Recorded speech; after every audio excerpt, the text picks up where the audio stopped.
Kamran academy classes में आपका स्वागत है। मैं कामरान अकमल। आज की इस वीडियो में जो हम डिस्कस करने जा रहे हैं वह है टीचिंग एप्टीट्यूड। और आप में से बहुत सारे ऐसे होंगे जो बीएड एंट्रेंस के लिए BEd special, BEd general, BEd nursery या इसी के साथ साथ डीएलएड और उससे आगे अगर हम बात करते हैं तो नेट जेआरएफ के लिए तैयारी करते हैं। और हर एग्ज़ाम में टीचिंग एप्टीट्यूड का एक काफ़ी अहम रोल होता है, खा वो सीटेट का हो या स्टेट का हो, कहीं पे भी आप देखेंगे तो टीचिंग एप्टीट्यूड का रोल बहुत ज़्यादा होता है। तो आज के इस वीडियो में जो हम डिस्कस करने जा रहे हैं वो है टीचिंग एप्टीट्यूड। और टीचिंग एप्टीट्यूड के एमसीक्यूज़ को जो अप्रॉक्स 200 से 250 के करीब होंगे और 7 से 8 सीरीज़ में होंगे। तो अगर आप उसको देख लेते हैं या देख लेती हैं तो बहुत सारे कंसेप्ट जो है आपके क्लियर हो जाएंगे और टीचिंग एप्टीट्यूड में बहुत ज़्यादा गलती करने का इम्कान आपके पास नहीं रहेगा। तो इसी के साथ साथ इस वीडियो का पीडीएफ आप मेरे Telegram link Kamran academy classes से जाकर डाउनलोड कर सकते हैं, जिसका लिंक मैं डिस्क्रिप्शन बॉक्स में दे दूंगा।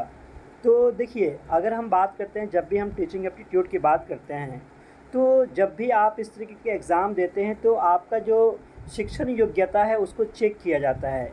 आप अगर टीचर बनने जा रहे हैं तो आपके पास टीचर बनने की एबिलिटी है या नहीं है, सलाहियत है या नहीं है, क्या आप एज ए टीचर अपना रोल अदा कर पाएंगे या नहीं कर पाएंगे। इन्हीं तमाम एप्टीट्यूड को जांचने के लिए टीचिंग एप्टीट्यूड का टेस्ट लिया जाता है। तो शुरू में थोड़ा सा मैं आपको एक हिंट दे रहा हूँ कि उन चीज़ों पे थोड़ा सा हमें जानने की ज़रूरत है और फिर उसके बाद से हम सिलसिलेवार 8 से 9 सीरीज़ में हम टीचिंग एप्टीट्यूड के एमसीक्यूज़ को सॉल्व करने की कोशिश करेंगे, ताकि उससे आपका एग्ज़ाम में हेल्प मिल जाए और आप इजीली एग्ज़ाम को करेक्ट कर सकें। सबसे पहले अगर आप टीचिंग एप्टीट्यूड करना चाहते हैं तो आपको ये पता होना चाहिए कि टीचिंग है क्या, टीचिंग किस चीज़ को कहते हैं। अगर आप जो भी पढ़ाने जाते हैं तो पढ़ाने का वो टीचिंग का डेफिनेशन क्या है, उसको किस कंटेक्स्ट में हम लेंगे। इसी के साथ साथ अलग अलग लोगों ने टीचिंग का क्या डिफ़ाइन किया है, कैसे टीचिंग को लोग अलग अलग तरीके से डिफ़ाइन करते हैं। कभी कभी आपको ये भी जानना ज़रूरी होता है training, coaching, teaching and mentoring में क्या फ़र्क होता है। तो ये सब ऐसा लगता है कि कॉमन वर्ड है, लेकिन काफ़ी ज़्यादा डिफरेंसेस इसमें पाए जाते हैं। बहुत कम ही पाए जाएंगे लेकिन डिफरेंसेस होते हैं। तो ख़ास तौर से training, coaching, teaching and mentoring के डिफरेंस आपको पता होना चाहिए। एक टीचर जब होता है, जब टीचिंग कराने के लिए जाता है तो उसका जनरल ऑब्जेक्टिव्स क्या होता है वो आपको यहाँ पे जानना बहुत ज़्यादा ज़रूरी है। टीचिंग का नेचर एंड कैरेक्टरिस्टिक क्या होना चाहिए वो आपको पता होना बहुत ज़्यादा ज़रूरी है। इसी के साथ साथ teacher has following objectives in teaching session, कि जब भी कोई टीचर जब पढ़ाने के लिए जाता है तो उसके माइंड में कुछ ऑब्जेक्टिव्स होना चाहिए जिसके ऊपर उसको काम करने की ज़रूरत है। और वह है development ability of critical and logical thinking, development of knowledge, development of understanding, development of attitudes, create interest in the study, develop practical skills. इस तरीके से बहुत सारे ऑब्जेक्टिव हैं जो वो इनकलकेट करना चाहिए लर्नर के माइंड में। लेवल्स ऑफ टीचिंग के बारे में अगर हम बात करते हैं तो बहुत सारे लेवल्स है टीचिंग का। सबसे पहले अगर हम बात करते हैं कि मेमोरी लेवल ऑफ टीचिंग होता है, उसके बाद से अंडरस्टैंडिंग लेवल ऑफ टीचिंग होता है, और फिर जब आप याद कर लेते हैं, चीज़ों को समझ लेते हैं, फिर उसको रिफ्लेक्ट करना होता है कि आपने उसको सीखा है तो उसको कैसे अप्लाई करेंगे। तो ये 3 लेवल की टीचिंग होती है। फिर अगर हम फेजेस ऑफ टीचिंग के बारे में बात करते हैं तो प्री एक्टिव फेज़ होता है, जहाँ पे टीचर जो कुछ भी उसको पढ़ाना होता है, जो कुछ भी उसको ट्रांसफ़र करना होता है, उसको लेकर वो तैयारी करता है। तो प्री टीचिंग सेशन होता है ये। सेकेंड जो होता है जहाँ पे इंटरेक्टिव फेज़ होता है, जहाँ पे वो फेस टू फेस बच्चों से मिलता है, डिस्कस करता है, इंटरेक्ट करता है। And last one is post active phase, जहाँ पे ये देखा जाता है कि टीचर ने जिन चीज़ों को पढ़ाया है, जिन चीज़ों को डिलीवर किया है, वो कितना फ्रूटफुल है, कितने बच्चे उससे फ़ायदा उठा पा रहे हैं या नहीं उठा पा रहे हैं। इसी के साथ साथ इसमें हम बच्चों के एवेलुएट भी करते हैं कि टीचर जो पढ़ा रहे हैं कितना आउटपुट उनसे मिल रहा है, बच्चे उसको कितना समझ पा रहे हैं या नहीं समझ पा रहे हैं। तो फेजेस ऑफ टीचिंग 3 हो जाते हैं basically, pre active, interactive phase and post active phase. फिर learning and characteristic of learner जो होता है उसके बहुत सारे कैरेक्टरिस्टिक होते हैं जो यहाँ पे दिए हुआ आप देखेंगे। फिर उसके बाद से बेसिक रिक्वायरमेंट्स ऑफ टीचिंग, कि टीचिंग जब आप कराने जाते हैं तो उसके लिए क्या क्या बुनियादी चीज़ें हैं जो जानना आपके लिए ज़रूरी है। तो जो एलिमेंट्स है जो जानना आपके लिए बहुत ज़्यादा ज़रूरी है टीचर के लिए, वो भी तमाम चीज़ों को आपको देखना है। फिर मेथड्स ऑफ टीचिंग होते हैं, एक तो होता है टीचर सेंटर्ड मेथड होता है, जिसमें अगर हम बात करते हैं लेक्चर मेथड है, टीम टीचिंग है, वीडियो प्रेजेंटेशन है। फिर उसके बाद से स्टूडेंट सेंटर्ड हो जाता है, जैसे असाइनमेंट है, केस स्टडी है, प्रोग्राम इंस्ट्रक्शन है, कंप्यूटर असिस्टेड लर्निंग है। लास्ट वन जो है वह है मिक्स्ड स्ट्रैटेजी, जहाँ पे टीचर और स्टूडेंट दोनों मिलकर एक साथ सीखते हैं, और वह है ग्रुप डिस्कशन, ब्रेन स्टॉर्मिंग, और उसी के साथ साथ प्रोजेक्ट मेथड है। फिर टीचर का क्या रोल होता है ये जानना ज़रूरी है। अगर इन चीज़ों को आप समझते हैं तो फिर आपका एग्ज़ाम बहुत बढ़िया से आप टीचिंग एप्टीट्यूड के क्वेश्चन को बहुत आसानी से कर सकते हैं। फिर जो भी स्पेशल एजुकेशन की बात करते हैं, स्पेशल एजुकेशन से रिलेटेड जितने भी प्रोविज़न्स आए हैं, जितनी भी कमिटियाँ बनी हैं, जितने भी एक्ट बने हैं, किस एक्ट की क्या क्या कैरेक्टरिस्टिक है, उन तमाम चीज़ों को आपको जानना है। और हम इंक्लूसिव एजुकेशन से भी ऑब्जेक्टिव करेंगे ताकि आपका कंसेप्ट क्लियर हो जाए। तो इसमें आपको rehabilitation council of India RCI act 1992 के बारे में जानना है, पर्सन्स विथ डिसेबिलिटी एक्ट 1995, उसी के साथ साथ और अगर हम बात करते हैं कि वर्ल्ड कॉन्फ्रेंस हुआ था 1990 में, उसके बारे में थोड़ा सा देखेंगे, ज़्यादा नहीं, कि वहाँ पे बातें होती थी कि बेसिक नीड्स है एजुकेशन तमाम लोगों के लिए, और उसमें CWSN भी आ जाएंगे। उसके बाद से national policy for person with disabilities है। फिर आप अगर हम बात करते हैं कि जो सबसे इम्पोर्टेंट है वह है पर्सन्स विद डिसेबिलिटीज़ एक्ट 2016, और उसमें अप्रॉक्स अगर हम बात करते हैं कि 21 तरह के डिसेबिलिटीज़ को मेंशन किया गया है। पहले 7 था, लेकिन 7 से उसको इंक्रीज़ करके 21 कर दिया गया है। और उसमें भी अगर हम बात करते हैं कि ख़ास तौर से अगर ये जाना जाए कि 3 से 4% गवर्नमेंट जॉब में रिजर्वेशन दिया जाएगा जो फिज़िकली हैंडीकैप्ड होंगे, और उसी के साथ साथ 3 से 5% हायर एजुकेशन इंस्टीट्यूशन में दिया जाएगा। फिर टाइप्स ऑफ लर्निंग डिसेबिलिटी अलग अलग टाइप के हैं, डिस्कैल्कुलिया है, डिस्ग्राफिया है, डिसलेक्सिया है, डिस्प्राक्सिया है, किससे एसोसिएट है वो जानना ज़रूरी है। और फिर problem faced by differently able student, और उस सूरत में एज अ टीचर आपका क्या रोल होता है, आप अपना रोल कैसे वहाँ पे प्ले करेंगे, ये जानना आपके लिए ज़रूरी है। तो ये एक रफ़ आइडिया है जो आपको टीचिंग एप्टीट्यूड पढ़ने से पहले इन तमाम चीज़ों को जानना पड़ेगा, तब जाके टीचिंग एप्टीट्यूड आपके लिए बहुत ज़्यादा आसान हो जाएगा। तो शुरू करते हैं यहाँ पे, और यहाँ से हमारा MCQ पार्ट शुरू हो जाएगा। तो सबसे पहले अगर आप बात करते हैं यहाँ पे, तो सबसे पहला क्वेश्चन है most important work of teacher is, कि अगर आप शिक्षक है तो आपका सबसे अहम जो काम होता है वो क्या होता है। तो यहाँ पे अगर हम बात करते हैं तो इसका जो करेक्ट आंसर हो जाएगा, एज अ टीचर सबसे इम्पोर्टेंट आपका जो काम होता है वह है to organise teaching work. Teaching work को ऑर्गेनाइज करना है। A teacher should be, teacher को क्या होना चाहिए, ऑनेस्ट होना चाहिए, डिलीजेंट होना चाहिए, ड्यूटीफुल होना चाहिए, पंक्चुअल होना चाहिए। तो इसका जो करेक्ट आंसर हो जाएगा वो आपका, अगर हम बात करते हैं कि यहाँ पे ड्यूटीफुल होना चाहिए, जो जिम्मेदारी दी गई है उसको, जो रिस्पॉन्सिबिलिटी दी गई है उसको वो फुलफिल करे। Question number 3, environmental education should be taught in school because, environmental education को क्यों पढ़ाना चाहिए स्कूल में, इसके पीछे के क्या लॉजिक है, क्या रीज़न है। तो इसके बारे में अगर हम बात करते हैं, इसका पढ़ाने का जो बेसिक पर्पस होना चाहिए वो ये होना चाहिए कि it is important part of life, कि ये हमारे ज़िंदगी का इंटीग्रल पार्ट है, और वो इम्पोर्टेंस समझना बहुत ज़्यादा ज़रूरी है। और आजकल हम सब देख रहे हैं कि इन्वायरमेंट से लेकर कितनी परेशानियाँ हो रही है। तो इन्वायरमेंट को सुरक्षा प्रदान करना हमारी ज़िम्मेदारी है, हमारी रिस्पॉन्सिबिलिटी है कि हम उसको प्रोटेक्ट करें और आने वाले जनरेशन के लिए उसको हम सस्टेन करके रखें, ताकि वो भी इन्वायरमेंट से वो फ़ायदा उठा सके। Question number 4, Navodaya schools have been established to, Navodaya school को एस्टेब्लिश करने के पीछे क्या लॉजिक क्या था। तो इसके बारे में अगर हम बात करते हैं कि इसका जो मेन पर्पस था वो था provide good education in rural areas, के जो रूरल एरियाज़ है, जो देहाती इलाका है, वहाँ पे बेहतरीन एजुकेशन को, शिक्षा को क्या करना है, मुहैया करना है, प्रोवाइड करने का मेन पर्पस था नवोदय स्कूल को कायम करने का। At primary level it is better to teach in mother language because, जब प्राइमरी लेवल पे हम पढ़ाते हैं एज अ टीचर, जब आप प्राइमरी लेवल पे पढ़ाते हैं तो वहाँ पे बच्चों को मातृभाषा में क्यों पढ़ाया जाता है, वहाँ का जो मदर टंग है उसी लैंग्वेज में क्यों उनको पढ़ाया जाता है। तो इसके पीछे के लॉजिक के बारे में अगर हम बात करते हैं तो वो ये हो सकता है कि it helps children in learning in natural atmosphere, ये बच्चों को हेल्प करता है कि वो नेचुरल एटमॉस्फेयर में चीज़ों को सीख सके और समझ सके। उसके बाद से दे रहा है कि women are better teacher at primary level because, ऐसा क्यों माना जाता है कि औरतें जो होती है वो काफ़ी बेहतरीन शिक्षक साबित होती है प्राइमरी लेवल पे। तो इसके बारे में अगर हम बात किया जाए कि वो ये हो सकता है और यही होगा ज़्यादा सुटेबल जो है कि they behave more patiently with children, वो बच्चों के साथ बहुत शफ़क़त के साथ, बहुत सब्र के साथ वो पेश आती है और उनके पास सब्र करने का मादा जो होता है बहुत ज़्यादा होता है, तो वो बहुत ज़्यादा पेशेंस उनके पास होता है और उसी की तरह वो बच्चों से ट्रीट भी करती है। You have been selected in all 4 professions given below, where would you like to go. अब यहाँ पे देखिए, सबसे पहले बात ये जानना है कि हम एज अ टीचर यहाँ पे टीचिंग एप्टीट्यूड को पढ़ रहे हैं, तो आपको 4 प्रोफेशन दिया गया है, 4 में से कोई एक आपके पास आपको ऑप्ट करना होगा और वो है टीचर, पुलिस, आर्मी, बैंक। तो यहाँ पे एज अ टीचर आपका जो रोल होगा, आप वहाँ पे टीचर बनना प्रीफर करेंगे, कोई और प्रोफेशन को आपको वहाँ पे बिल्कुल भी चूज़ नहीं करना है, चुनना नहीं है। What is most important while writing on black board, जब आप ब्लैक बोर्ड पे लिखते हैं तो उस सूरत में सबसे इम्पोर्टेंट जो चीज़ें होती हैं वो क्या हो सकती है।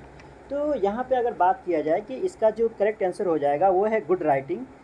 और गुड राइटिंग अगर आपका यहाँ पे अगर देखा जाए कि गुड राइटिंग हो, clarity in writing, writing in big letters, writing in small letters. Writing in small letters तो कभी भी नहीं हो सकता है, उसी के साथ साथ राइटिंग इन बिग लेटर्स भी नहीं हो सकता है, ठीक है। जब आप गुड राइटिंग करेंगे तो गुड राइटिंग में क्लैरिटी भी राइटिंग में आ जाएगी, ठीक है। तो इसका जो करेक्ट आंसर हो जाएगा वो है option A. Some students send a greeting card to you teachers day, what will you do, you will. कुछ बच्चे हैं जो ग्रीटिंग कार्ड आपको दे रहे हैं टीचर्स डे के मौके पर, उस सूरत में एज अ टीचर आप क्या कहेंगे। तो यहाँ पे देखिए, डू नथिंग, आप कुछ भी नहीं करेंगे, से थैंक्स टू देम, उनको थैंक्स बोल देना है। इसी के साथ साथ ask them to not to waste money, क्या आप उनको बोलिए कि आप अपने पैसे को वेस्ट मत करिए, या इसी के साथ साथ उनको भी आप गुड विशेस देंगे। तो एज अ टीचर आप उनको, जब वो आपको ग्रीटिंग कार्ड दे रहे हैं तो उस वक्त में आपको बोल दीजिए say thanks to them. Student comes late in your class, then you will. As a teacher एक बच्चा आपके क्लास में लेट आता है और उस सूरत में आप क्या करेंगे वहाँ पे। तो यहाँ पे जो मोरल एथिक्स होता है, वैल्यू होता है, और एक एप्टीट्यूड आपका क्या होगा उसके अकॉर्डिंग जवाब देना चाहिए होता है। तो यहाँ पे अगर हम बात करते हैं कि ऐसा लगता है ना टीचिंग एप्टीट्यूड में सारे ऑप्शन जो है सही है, लेकिन नहीं, वैसा नहीं होता है। उसमें भी जो सबसे मोर इम्पोर्टेंट होता है और जो आपसे बिल्कुल मेल खाता हो वो आपको रिप्लाई करना होता है। तो एज ए टीचर आपकी जिम्मेदारी ये बनेंगे कि try to know the reason, कि आपको रीज़न जानना, कारण क्या है कि वो लेट क्यों आता है, ये रीज़न आपको जानना बहुत ज़्यादा ज़रूरी है। और सबसे इम्पोर्टेंट वही होता है कि हो सकता है कि कुछ इमरजेंसी हो या कैसे हालात आ गए हों जिसके बिना पर उसने वो टाइम पर नहीं आ पाया हो। When the student become fail, it can be understood that, जब कोई स्टूडेंट फेल हो जाता है तो ये इससे क्या समझा जाएगा। तो यहाँ पे अगर हम बात करते हैं कि अगर कोई स्टूडेंट फेल हो जाता है तो उससे हम इंडिविजुअल्स स्टूडेंट फेल्यूर माना जाएगा, क्योंकि सिस्टम को हम फेल नहीं बोल सकते, क्योंकि एक बच्चा ऐसा है या कुछ बच्चे ऐसे हैं जो टीचर पढ़ाते हैं, टीचर की बातों को सही से नहीं सुन पाते हैं, चीज़ों को रिकैप नहीं कर पाते हैं, एग्ज़ाम में सही से परफॉर्म नहीं करते हैं। तो टीचर या जो सिस्टम है स्कूल का वो तो अपना फंक्शन कर रहा है, अपना रोल अदा कर रहा है, लेकिन स्टूडेंट अपना रोल अदा नहीं कर रहा है। तो इस सूरत में ज़्यादा जो सुटेबल आंसर हो जाएगा वो ऑप्शन डी होगा, कि उसको हम इंडिविजुअल स्टूडेंट्स का फेल्योर या नाकामी मानेंगे। उसी के साथ साथ नेक्स्ट जो क्वेश्चन है वो ये है, it is advantage of giving homework that students, के एक स्टूडेंट है उसको हम होमवर्क अगर देते हैं तो उसके पीछे का लॉजिक क्या है। तो इसके बारे में अगर हम बात करते हैं तो इसका जो सही आंसर होगा वो होगा may develop habit of self study, कि उसके ज़रिए से बच्चों का सेल्फ स्टडी का हैबिट डेवलप होता है। In computers the length of word is measured in, कि जब हम कंप्यूटर में आप चीज़ों को टाइप करते हैं या कुछ करते हैं तो उसमें वर्ड को किससे मेज़र किया जाता है। तो इसके बारे में अगर हम बात करते हैं तो इसका जो करेक्ट आंसर हो जाएगा वो है B. Who is known as father of computer, father of computer किनको कहा जाता है। तो इसका जो करेक्ट आंसर है वह है चार्ल्स बेबेज। अ टीचर है serious defect, is he she, अगर एक टीचर के पास सीरियस डिफेक्ट है तो उससे हम क्या समझेंगे। तो यहाँ पे अगर बात किया जाए तो इसका सही जो आंसर हो जाएगा वो है हैज़ इमेच्योर मेंटल डेवलपमेंट, कि उसका जो मेंटल डेवलपमेंट है वो अभी इमेच्योर है, वो पूरी तरीके से मैच्योर नहीं हो पाया है।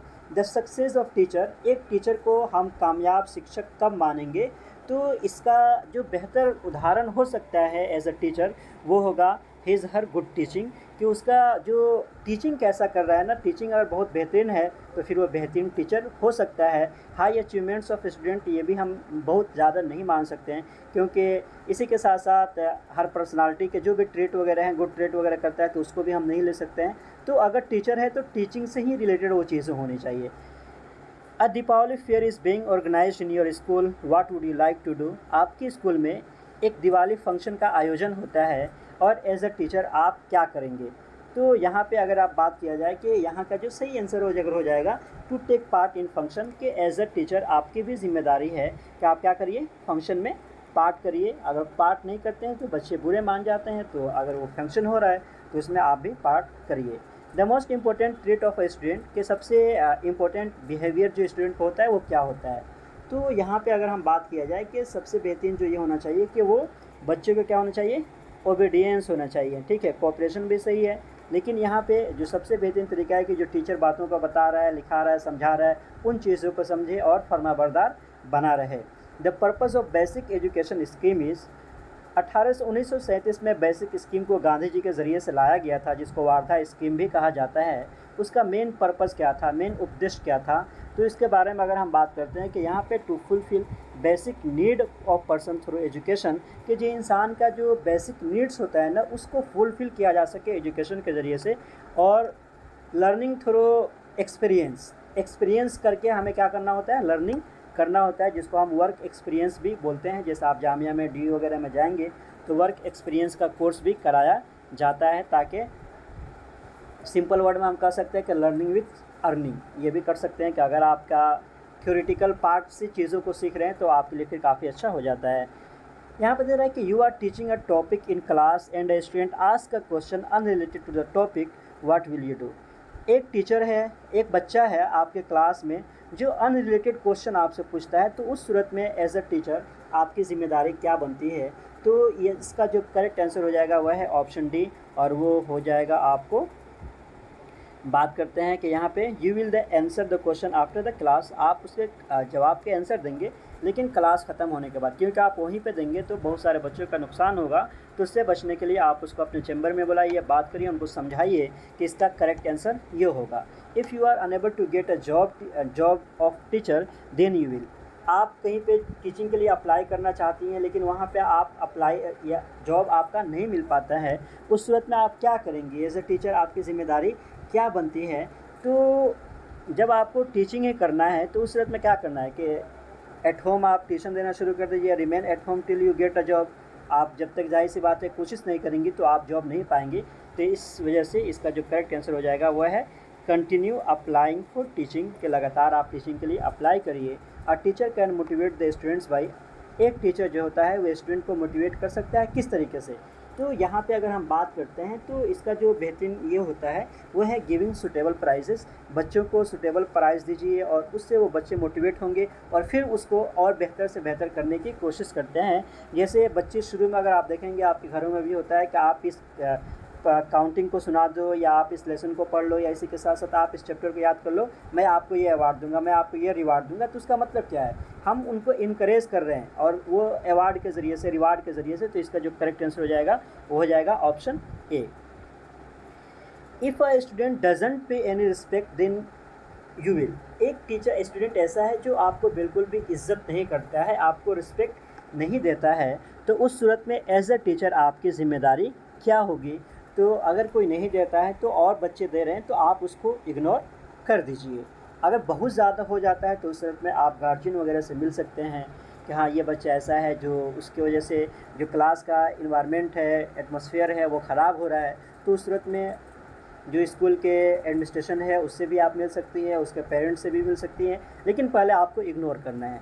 National literacy mission was establish in, national literacy mission को हिंदुस्तान में कब लाया गया था।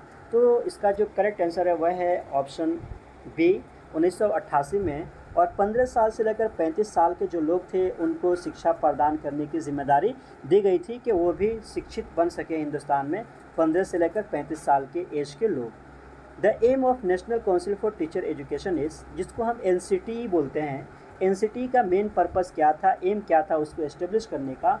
तो यहाँ पे अगर हम देखा जाए तो उसका जो मेन उद्देश्य था, मेन जो पर्पज़ था वो ये था to maintain standard in the colleges of education, के जो एजुकेशन के जो कॉलेजेस है जहाँ पे बीएड, एमएड, डीएलएड वगैरह की पढ़ाई जाती है उसके स्टैंडर्ड को मेंटेन करना, क्योंकि वहाँ से टीचर बन रहे हैं और टीचर जो आपके हिंदुस्तान के फ्यूचर हो रहे हैं, तो अगर उनके अंदर क्वालिटी ना हो, उनका स्टैंडर्ड ना हो तो फिर कोई फ़ायदा नहीं है। इन्हीं तमाम चीज़ों को चेक एंड बैलेंस को कायम रखने के लिए एनसीटी को 1961 में एग्जैक्ट डेट बात करते हैं आगे कि उसको इस्टेब्लिश किया गया। तो ये आपको पता होना चाहिए कि एनसीटी के हेड कौन है, इसी के साथ साथ हेड क्वार्टर कहाँ पे, ये तमाम चीज़ें आपको पता होनी चाहिए। तो ये है फर्स्ट पार्ट एनसीटी का और ये टीचिंग एप्टीट्यूड का। और इसका आप अगर हम बात करते हैं कि पीडीएफ जो है मेरे टेलीग्राम लिंक से ले सकते हैं, और इस तरीके से 8 से 9 वीडियो में हम डिस्कस करेंगे ताकि आपका टीचिंग एप्टीट्यूड का जो कंसेप्ट है वो क्लियर हो जाए। और इसी तरीके से आप अपना आप को मज़ीद अपडेट रखने के लिए, जितने भी यूनिवर्सिटीज़ है उससे रिलेटेड अपडेट रखने के लिए आप मेरे YouTube channel Kamran academy classes से ज्वाइन हो सकते हैं। Once again thank you so much.